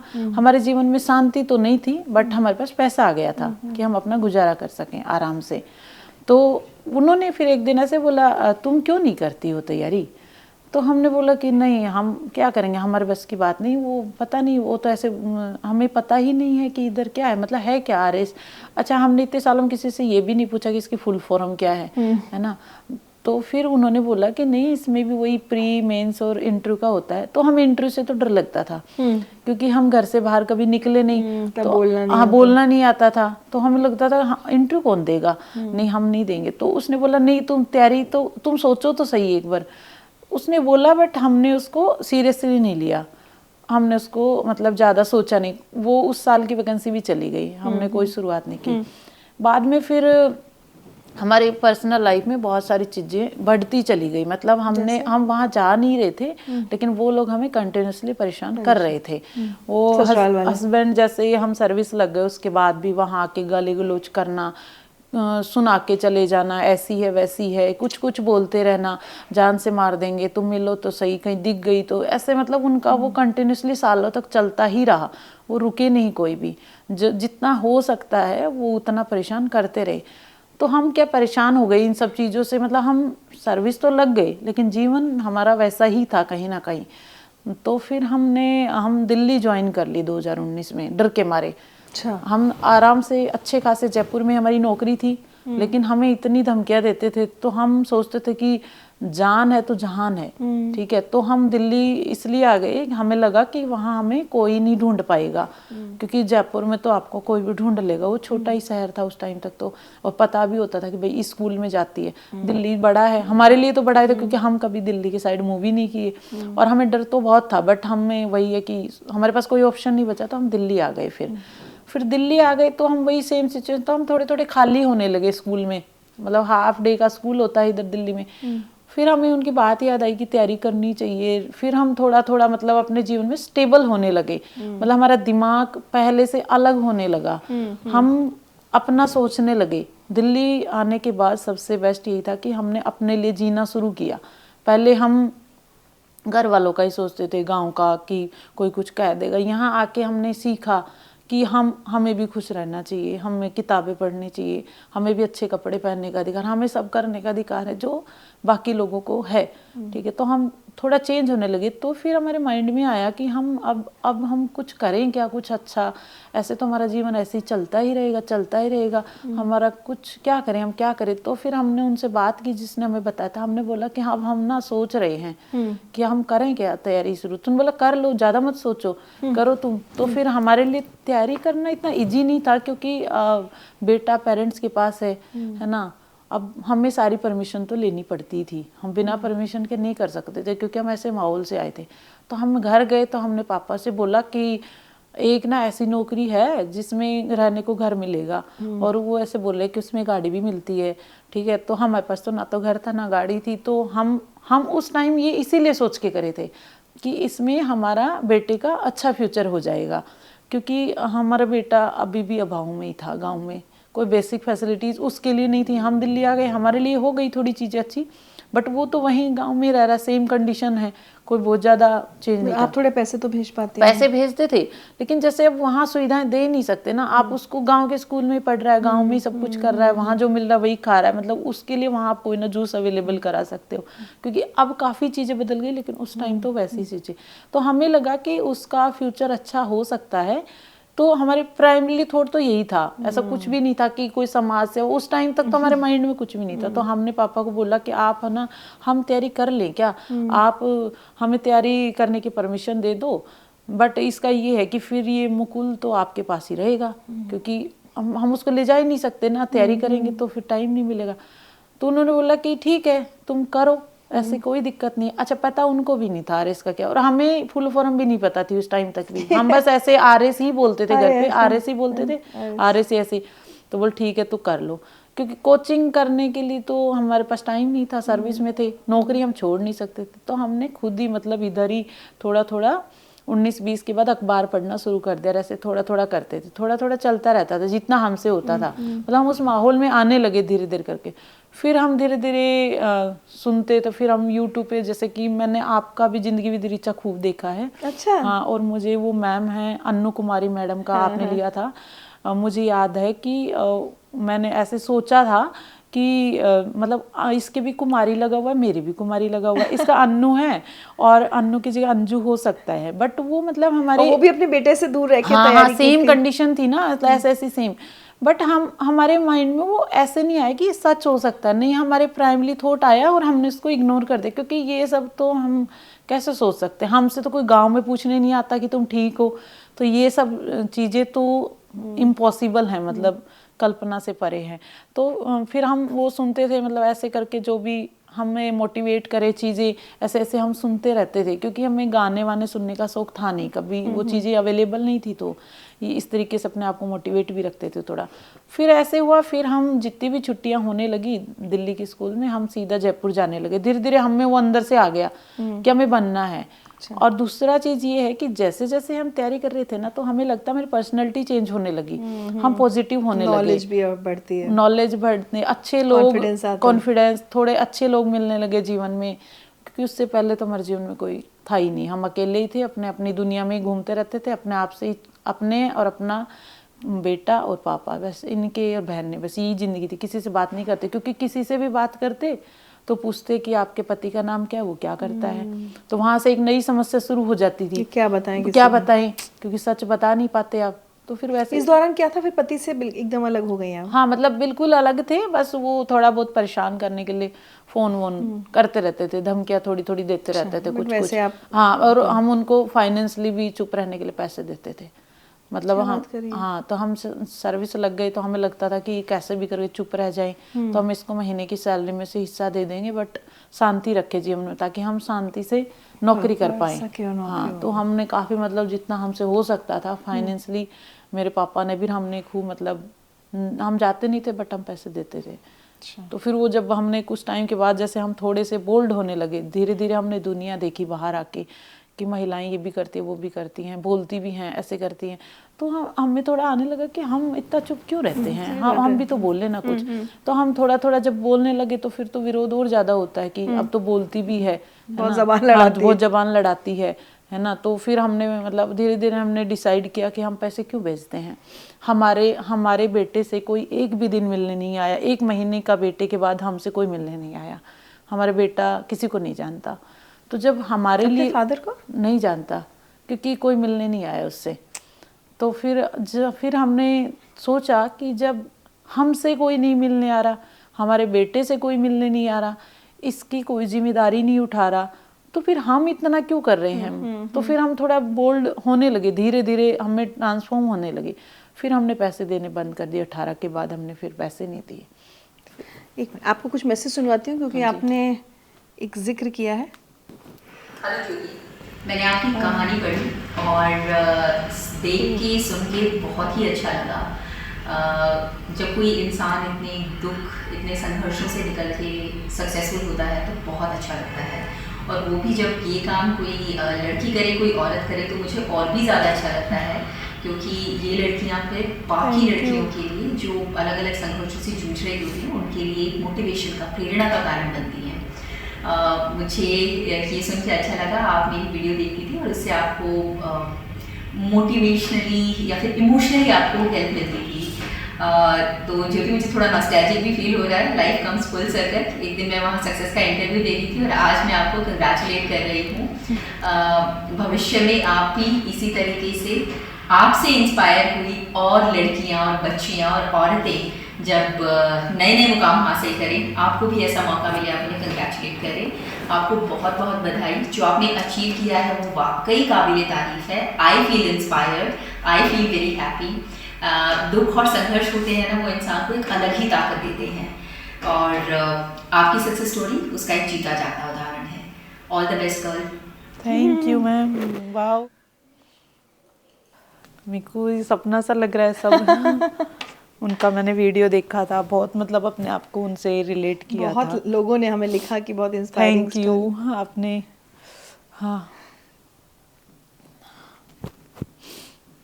तो आपने आरएएस की तैयारी की, फिर फर्स्ट अटेम्प्ट में क्लियर कर लिया? हाँ जी, हाँ जी। क्या बात कर रही हैं? हाँ, फर्स्ट में मतलब 2021 में वैकेंसी निकली थी और तभी हस्बैंड की भी डेथ हुई थी, तभी फॉर्म निकले थे और तभी हुई थी। अच्छा। तो लाइफ में जैसे एक जो शांति होती है ना, थोड़ी थोड़ी जो मेरे जीवन में मतलब आने लगी थी, धीरे धीरे हम स्टेबल हो रहे थे, तो वो फिर शांति वापस से अशांति में हो गई, क्योंकि डेथ के बाद फिर नए चैलेंज क्रिएट हो जाते हैं। क्योंकि सोसाइटी क्या है ना कि डेथ से भी महिला को जोड़ती है। मतलब उनका एक है ना कि तुम्हारी वजह से हमारा बेटा चला गया, मतलब, और जबकि हम उसमें है ही नहीं, हमें तो उसने छोड़ दिया, हमने कोई ना किसी। तो वही डेथ के बाद भी फिर काफ़ी सारी प्रॉब्लम्स हुई और फिर हम 21 में एग्ज़ाम निकला, तभी परेशानियां तो बहुत ज़्यादा थी उस टाइम। तो हम मतलब पागल जैसे हो गए थे। तैयारी करने में बहुत दिक्कत आई? बहुत दिक्कत, मतलब बहुत ज़्यादा दिक्कत। मुझे लगता है कि सबसे टफ पीरियड ये था, क्योंकि समाज का नज़रिया और बहुत ज़्यादा उस टाइम तो बहुत दिक्कतें थी। बट फिर हमने कंटिन्यू किया उसको, जैसे भी जितना हमसे पढ़ा जाता था उतना हम पढ़ते थे। फिर 21 में वैकेंसी आई, 22 में फिर मेंस हुआ, प्री हम क्वालिफाई कर गए थे, क्योंकि इतनी तैयारी तो हमारी थी, हम ऑलरेडी राजस्थान की तैयारियां करे हुए थे। 22 में मेंस हुआ, 23 में इंटरव्यू हुआ और 24 में फिर हमें ज्वाइनिंग मिल गई।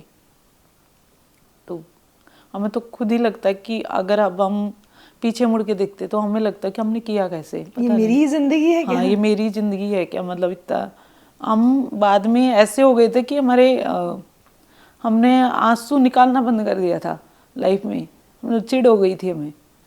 तो आज तो हम बहुत टाइम बाद इमोशनल हो रहे हैं, वरना हमने अपने आप को उससे फेज से बाहर कर लिया है, धीरे धीरे करके अपने आप को मतलब पॉजिटिव चीज़ों में एंगेज किया। धीरे धीरे किताबें पढ़नी शुरू की, अच्छे कपड़े पहनने शुरू किए, घूमना शुरू किया, है ना। सबसे बातें करते थे, पहले चुप रहते थे, फिर सबसे धीरे धीरे बातें करने लगे, है ना।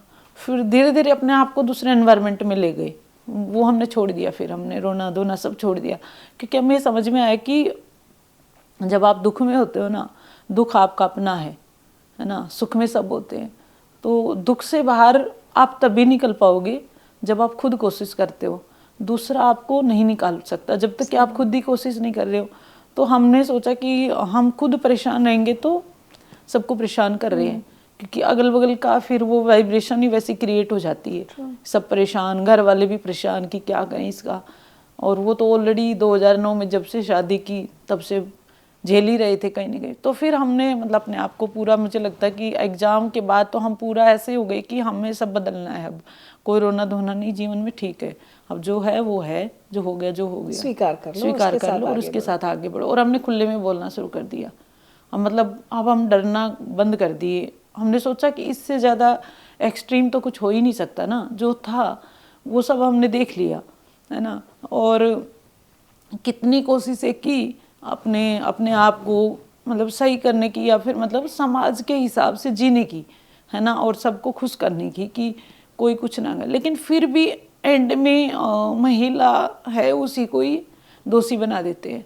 तो फिर ठीक है, फिर जब अगर ऐसा ही है तो फिर पहले हम अपने आप का ध्यान रखेंगे, बाद में अब दुनिया की देखेंगे। तो फिर हमने ओपनली बोलने लग गए कि मतलब जैसे कोई हम पे कुछ कहता तो हम बोलते कि हाँ तो आप करके दिखाओ ना।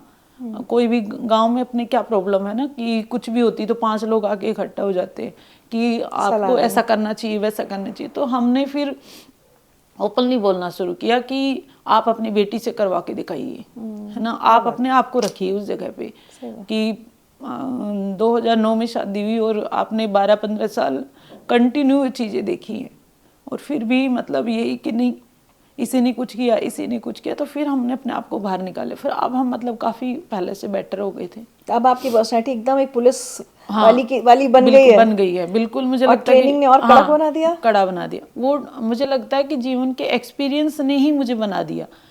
पहले एक मतलब मैं सोचती हूँ कि 2009 में मैं कैसी थी, सर पे चुन्नी मुन्नी रख के घूंघट निकाल के रहती थी, कोई जितना बोले उतना ही बोलना है, फालतू नहीं बोलना, जो मिल रहा है वही खाना है वही करना है। और अभी मतलब काफ़ी अब तो क्या पूरा ही चेंज हो गया। अब हम कपड़े कुछ भी अपने चॉइस से पहन सकते हैं, कुछ भी पहनो, घूंघट तो है ही नहीं, अब बहुत सालों पहले ही हटा दिया। मतलब पहले ये कल्चर है, लेकिन हमें इससे इतनी घुटन होने लगी थी कि घूंघट से और इससे कि हमें लगता था हमें बांध दिया है अंदर से किसी ने। बाद में हमने इसको ऐसे सोचा कि नहीं अब हम वही करेंगे जो हमें पसंद है, ठीक है। तो फिर हमने धीरे धीरे करके अपने आप को उन सबसे बाहर निकाल लिया। अब हमें पूरी आज़ादी है, हम जो चाहे पहन सकते हैं, जहाँ चाहे जा सकते हैं, जो चाहे खा सकते हैं, किसी से पूछने की ज़रूरत नहीं है।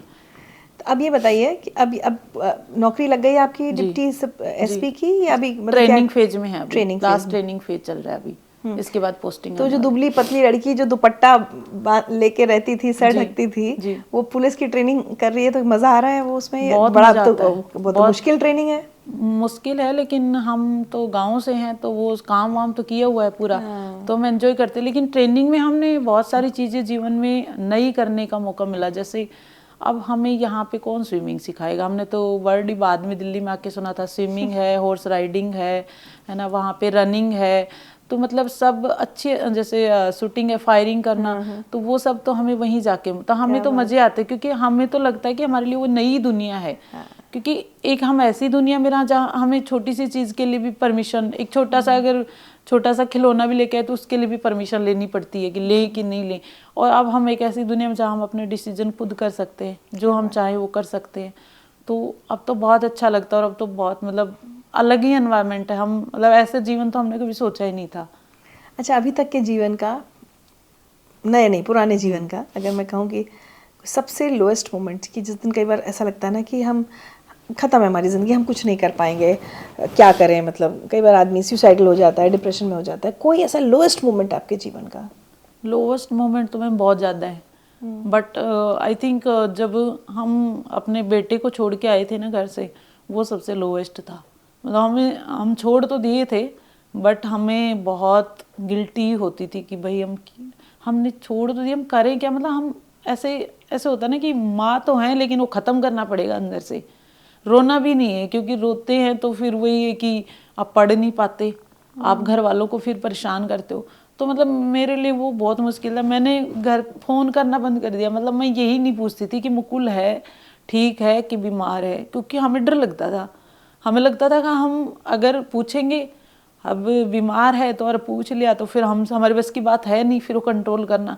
तो हम पूछते ही नहीं थे। वो जैसा है तुम वैसा ही रखो उसको, जैसी सिचुएशन है अपने आप को, मतलब वो एक मोमेंट, एक ध्येय आपने अपना सेट कर लिया था कि हमें नौकरी चाहिए, करना उसी बच्चे के लिए है। हाँ, बस करना उसी के लिए। लेकिन उस समय उससे भी अपना मोह पूरा मोह खत्म। मतलब ऐसे कि हम ऐसे मान लिए थे कि हम मतलब हम हैं ही नहीं उसके जीवन में और हमारे बेटा नहीं है, ठीक है। अब तभी हम कर सकते, वरना तो नहीं कर पाते, क्योंकि छोटे से बच्चे को छोड़ना मतलब वो तो लगता तो है ही, फील तो सभी को ही होता है।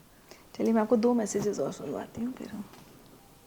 हाँ भाई, मैं ताऊ अंजू को ताऊ बोल रहा हूँ, और बहुत मेहनत से पढ़ लिख के ये मतलब बहुत ही बढ़िया मतलब लग गई, और कोई जैसे उसके अंदर कोई कमी नहीं बात यह है, और सारा काम इसी का बहुत ही बढ़िया है। मतलब बहुत पढ़ाई करी, बहुत मेहनत करी, और सारा काम जैसे मान लो भगवान इसको मतलब फल भी दे दिया, और कोई कमी नहीं, खूब मेहनत ने करी है, पढ़ाई की लिखाई की, हर जगह जैसे मान लो इसका है भाई अंजू ने बहुत ही जैसे मेहनत करके लगी। Thank you. ये मेरे ताऊ जी हैं, मतलब बस घर से आते जाते थे तो इनका आशीर्वाद लेके जाते थे, बातें बातें करते रहते थे। और किसी ने, इन्होंने घर के लोगों ने बातें नहीं सुनाई कभी? हाँ नहीं, ये तो नहीं, सब घर पे तो कुछ भी मतलब मेरे लिए तो चुप ही रहते थे सारे, सोचते थे कि परेशान हो जाएगी, कुछ भी कहेंगे तो वो तो हम खुद ही सुनते थे, अगल बगल के लोग कुछ अगर बोलते थे। मेरा नाम अनीता है, मैं अंजू की बचपन की फ्रेंड हूँ। मुझे अंजू पर बहुत प्राउड फील होता है। वो एक बचपन से एक होनहार स्टूडेंट रही है, और आज उसने अपनी पढ़ाई लिखाई से ये साबित कर दिया कि लड़कियां कुछ भी कर सकती हैं। अंजू ने मेरे को इतना मोटिवेट किया कि मैं आज उसके मोटिवेट से ही आज एक गवर्नमेंट टीचर हूँ, जिसमें उसका बहुत बड़ा हाथ है। मैं अंजू अपने इस पद पर रहकर एक अच्छी समाज सेविका बनेगी, ये मुझे पूरा विश्वास है, और मुझे बहुत प्राउड फील है अंजू पर। मैं भगवान से यही दुआ करूंगी कि वो आगे और भी उन्नति को प्राप्त करे। Thank you. वाह, थैंक यू। ये मेरी बचपन की फ्रेंड है, ये रेगुलर कॉलेज जाती थी। अच्छा। इसके घर वालों ने इसको रेगुलर कॉलेज पढ़ाया था। तो मैं जब मुझे कुछ मार्केट में कुछ खाने का मन होता तो ये बोलती थी कि मतलब हम पेटीज खा के आएंगे वहाँ जाके, तो हम इसके साथ जाते थे कभी कभी। तो ये हमें मतलब कुछ खिला के ले आती थी वहाँ से। और ये मतलब इसकी शादी, मेरी शादी साथ ही हुई थी, बट इसने फिर पढ़ना मतलब इसने नौकरी नहीं की पहले, बट बाद में इसने काफ़ी सालों बाद तैयारी की। तो हम इसको बोलते थे नहीं नौकरी करनी है, मेरे को पता है ना कि मतलब मैं नौकरी लग गई तो जीवन में बहुत बदलाव आता है, चाहे आपके पति अच्छी सर्विस में है चाहे घर वाले तो फिर इसको मतलब मैं मोटिवेट करती रहती थी सर, तो ये मतलब लग गई, अब तो इसकी ज्वाइनिंग हो गई है। अंजू, अब कहते हैं ना जहाँ से हमने बात शुरू की थी कि एक लड़की की सक्सेस स्टोरी पूरे गांव में लड़कियों की किस्मत बदल देती है। चाहे हम देखते हैं हमारी स्पोर्ट्स में जो लड़कियां हैं मेडल आती हैं, उसके बाद उनके गांव में सब चाचा मामा कहते हैं लड़की को खिलाओ, है ना? बिल्कुल बिल्कुल। आपके गांव में लोगों की सोच बदली है लड़कियों को लेकर? बहुत बदली है मैम। मतलब सिलेक्शन होने के बाद तो मतलब सब बहुत अच्छा बोलते, मतलब यही बोलते कि भाई बहुत मेहनत की, कितने साल हो गए बेटे को यहाँ छोड़ा हुआ था। अब वही जो चीजों पे मजाक बनता होगा उसकी तारीफ होती है। सारे ताने तारीफों में हैं अब। और मतलब अच्छा लगता है। और घर पे जाते हैं तो मतलब जैसे गांव की छोटी छोटी लड़कियां वो मिलती हैं कि बुआ मैं भी ऐसा बनना चाहती हूँ, मैं ऐसा करूँगी, फ़ोन नंबर लेते हैं, फिर बताते भी हैं कोई दिक्कत हो, मतलब तो मतलब अब अच्छा लगता है। और जैसे अब हम घर जाते हैं तो जो दादी वगैरह हैं वो भी मतलब ऐसे बोलेंगे हमारे साथ भी फ़ोटो ले ले, तो मतलब हमें फ़ोटो का थोड़ा शौक है खींचने का, तो मतलब अब एंजॉय करते हैं, बहुत अच्छा माहौल है अब। एजुकेशन का कितना बड़ा रोल आप अपने जीवन में मानती हैं जहाँ आज आप हैं? एजुकेशन ही है मैम सब कुछ। आई थिंक बाकी चीज़ें सोसाइटी में डिफरेंस क्रिएट करती, लेकिन एजुकेशन सबको मतलब एक समानता वाला सा हक देती हैं। मेरे पास चाहे कुछ भी नहीं था बट मेरे पास एजुकेशन थी, है ना। अगर मेरे पापा ने मेरे को पढ़ाया ही नहीं होता, है ना, वो मैं पढ़ी हुई नहीं होती तो मैं कैसे मतलब तैयारी करने के लिए कैसे सोचती, क्योंकि मेरे पास एक बेसिक एजुकेशन थी, है ना। बीए तक का मैंने किया हुआ था, बीएड भी किया हुआ था, तो मैंने तैयारी करने का सोचा। एजुकेशन तो मैं कह रही हूँ कि सबसे ज़्यादा जरूरी, चाहे आपके पास पैसे नहीं, आप पैसे किसी से मांग के ले सकते हो, है ना, बट एजुकेशन नहीं मांग सकते। हमने किसी टाइम पे बचपन में अच्छी पढ़ाई की थी तो हमारे काम आ गई, है ना। अगर एजुकेशन नहीं होती तो शायद मुझे लगता है हमारा कोई रास्ता ही नहीं था कहीं जाने का, फिर तो हम वही होते, या तो अपने घर में जहाँ कैद रख रहा है कोई वहाँ रहो, अपनी सेल्फ रिस्पेक्ट खो के जिस माहौल में रख रहे हैं, मारे पीटे गालियाँ दे जो दे, आप वहीं रहोगे, आपके पास कोई ऑप्शन नहीं है। और मैं तो जो भी मिलती हैं, जैसे कोई भी ऐसी महिला मिलती है जो महिला डाइवोर्सी है, विडो है ना, कोई ऐसी सेम सिचुएशन से गुजर रही है ना, जैसे क्योंकि मेरे तो पापा ने मतलब स्टैंड ले लिया मेरे लिए, मेरे को रखा, उनका बहुत बड़ा योगदान है, क्योंकि हर माँ बाप में इतनी हिम्मत नहीं होती है ना कि वो कई बार कर लड़कियां पाए। ना यहाँ की होती है ना मायके से सपोर्ट मिलता है ना ससुराल से अकेले करना पड़ता मोस्टली गाँव की लड़कियां इसी सिचुएशन में होती हैं। तो मैं तो उनको भी यही बोलती हूँ कि तुम पढ़ाई शुरू करो, उसी से जीवन ठीक हो सकता है। तुम किसी के साथ कितने भी समझौते कर लो, वो एक टाइम के, वो थोड़े टाइम चलते हैं वो समझौते, वरना फिर वो फिर खत्म हो जाते हैं, क्योंकि पंचायत आपके साथ साथ हर जगह नहीं जाएगी ना। है। पंचायत हमेशा आपके फेवर में फैसले भी नहीं देती। फैसले नहीं देती। तो अब मैं डीएसपी अंजू यादव से क्या उम्मीद करूं कि वो महिलाओं के अधिकारों के लिए, अगर वो खुद घरेलू हिंसा की शिकार रही है, तो अगर उसके पास कोई लड़की की शिकायत आती है कि मेरा पति मुझे पीट रहा है, घर में मारा पीटा जा रहा है, उस अंजू यादव को मैं कैसे अधिकारी के रूप में देखूं? मैम मैं तो ये चाहती हूँ कि अब जब मैं एक पद पे आ गई हूँ, तो जब मेरे पास कोई मेरी जैसी अंजू है ना, वो ना आए, मतलब वो आए तो मैं उसकी सॉल्यूशन कर पाऊँ उसका, क्योंकि मैंने वो चीज़ें बहुत फेस की हैं। तो समझ जाती हूँ कि महिला है, कह रही है तो इसकी क्या समस्या है, क्योंकि गांव में ही रहे हैं मोस्टली टाइम जीवन के, तो ग्रामीण महिलाओं की, और अब सिटी में भी रहे हैं बहुत सालों से, लास्ट कुछ सालों से, तो हमें उनका समझ में आता है कि इनके बेसिक इश्यूज है। तो मतलब मेरा सपना है कि मेरी जैसी अंजू मेरे पास कोई आए तो मैं उसका सॉल्यूशन ज़रूर करूँ जो मेरे से हो पाएगा, और उनके मतलब जितना मैं समझा पाऊँ, जितना उस पद पे रहते हुए कर पाऊँ, मैं ज़रूर करूँगी। और एजुकेशन के लिए तो मतलब मैं सबको मोटिवेट करती हूँ कि अपनी लड़कियों का पढ़ाओ, चाहे आप अच्छे स्कूल नहीं भेज सकते, लेकिन जहाँ जो अवेलेबल है वो पढ़ाओ, क्योंकि वही उसका जीवन बदल सकता है। आप और हम कुछ नहीं कर सकते, जब तक कि वो खुद पढ़ेगी नहीं, खुद सशक्त नहीं होगी, तब तक बदलाव नहीं आ सकता। अब क्या सपना है अंजू? अभी तक तो आप जो कर रही थी वो करती चली गई, सोचा नहीं जी, लेकिन अब तो कोई सपना देखती होंगी? मैम बस सपना यही है कि अब हम जिस सर्विस में आए हैं उसमें रह के अच्छा काम करें, जो हमने सोचा हुआ है कि हम जो हमें मिलेगा काम और जो महिलाओं के लिए हम कर सकते हैं वो करें, और मतलब जो लोग हमसे प्रेरित होते हैं, जो हमारे पास आते हैं, उनकी हेल्प कर पाएँ जितनी कर सकते हैं। अपने बेटे को अपने साथ रखना चाहेंगे? मैम बिल्कुल रखना चाहेंगे, क्योंकि अभी तो ट्रेनिंग फेज में है, उसके बाद फिर, लेकिन एक और हम चाहते हैं कि हम अपने रूट्स को कभी ना छोड़ें ना। हम हमेशा चाहते हैं कि अपने गांव से और जुड़े रहे। हम कभी जीवन में ये मतलब हमेशा हमें ये याद रहे कि हम कहाँ से उठ के आए हैं और क्यों आए हैं, मतलब हमारी डेस्टिनी में ये सब था, हम कैसे घूम फिर के वहाँ तक आए, तो कोई रीजन होगा। तो हम चाहते हैं कि हमेशा हम हम्बल रहें, और कभी मतलब हमें वो उस मतलब माहौल के अनुसार से मतलब ऐसे नहीं बने कि किसी को परेशान करें, मतलब एकदम ग्राउंड वाले रहना चाहते हैं, ग्राउंडेड पर्सन। चलिए, अब किसी गांव में बैठ के कोई अंजू यादव अगर आपको देख रही है तो उससे क्या कहना चाहती हैं आप? मैं यही बोलूँगी कि जो भी समय होता है, खराब समय भी एक दिन गुजर जाता है, ठीक है। अगर आपकी परिस्थितियाँ मेरी जैसी हैं या आप समझ नहीं पा रहे हैं, तो सबसे पहले तो आप सोच लीजिए कि आपको करना क्या है, मजबूत इरादा बनाइए और फिर जम के मेहनत कीजिए। आप जो भी चाहते हैं ना, आपको सब मिल जाएगा। जब मेरी जैसी अंजू, जिसके कोई सपने नहीं थे ना, जिसको ये भी नहीं पता कि एग्ज़ाम क्या होते हैं, कैसे, जिसके पास फाइनेंशियली भी कोई सपोर्ट नहीं था, अगर वो उस गांव से उठ के यहाँ तक आ सकती है तो कोई भी आ सकती है। बहुत बहुत धन्यवाद अंजू, थैंक यू शो पर आने के लिए। मुझे यकीन है कि आपकी बातचीत बहुत सारी लड़कियों को इंस्पायर करेगी। थैंक यू मैम, और हमारी तरफ से कुछ तोहफे हैं आपके लिए। Thank you ma'am. मतलब मेरा खुद का सपना पूरा हो गया आपसे मिलना। मतलब ये मेरे को तो अभी भी सपना ही लग रहा है कि मैं आपके सामने बैठी हूँ एकदम। Thank you so much. Thank you. ये एक प्लांटर है, ये आप अपने जब ज्वाइन करेंगी ना जॉब पे जी, तो वहाँ अपनी टेबल पर रखिएगा, तो आप हमको याद करेंगी। Thank you. ये हमारी तरफ से टी शर्ट है, ये तो मेरा एक सपना था। ये छिंदवाड़ा में आशा करके एक संस्था है, ओके, जो ये देखिए आर्ट को रिवाइव कर रही है।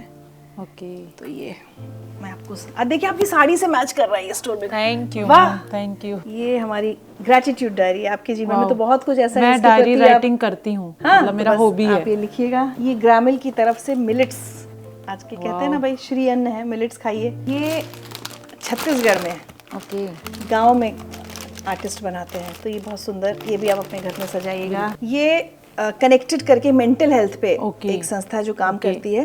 तो किसी दिन अगर आप उदास फील कर रही हैं या किसी दिन आपको मोटिवेशन की जरूरत है, कोई भी, ये आपके बेटे के लिए भी बहुत अच्छा है, कोई भी कार्ड निकालिए, उसमें जो मैसेज होगा, life is not about waiting for the storm to pass but about learning to dance in the rain.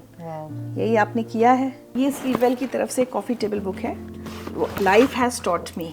बहुत सारे लोगों ने इसमें अपने तजुर्बे लिखे हैं कि जीवन ने उन्हें क्या सिखाया। ओके